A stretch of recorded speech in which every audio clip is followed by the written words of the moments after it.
Deputy CM Pawan Kalyan face నుంచి సంచలన ప్రకటన వచ్చింది.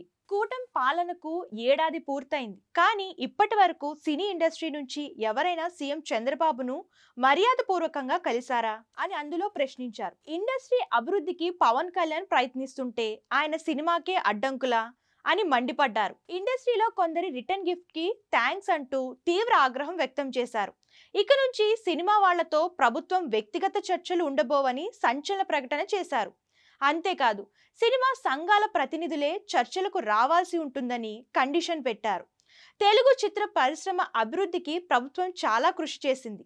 అలాంటిది అందరూ కలిసి రావాలన్నా పట్టించుకోరా అని మండిపడ్డారు. అయితే జూన్ 1వ తేదీ నుంచి థియేటర్లు మూసివేయాలనే నిర్ణయం వెనుక లోగుట్టు ఏంటన్న చర్చ ఇప్పుడు తెలుగు రాష్ట్రాల్లో హాట్ టాపిక్ గా మారింది. పవన్ కళ్యాణ్ నటించిన హరిహర వీరమల్లు సినిమాను అడ్డుకోవడానికి చేస్తున్న కుట్రగా కొందరు భావిస్తున్నారు. ఇతర సినిమాల సమయంలో రాని అడ్డంకులు పవన్ సినిమా వచ్చేసరికి బయటపడడం వెనుక ఒక నలుగురి కుట్ర ఉందనే టాక్ నడుస్తుంది. సినిమా హాలను గుప్పిట పెట్టుకున్న ఆ నలుగురు ఎవరు, పవన్ సినిమాల్నే ఎందుకు టార్గెట్ చేస్తున్నారన్న సర్వత్రా చర్చ జరుగుతోంది.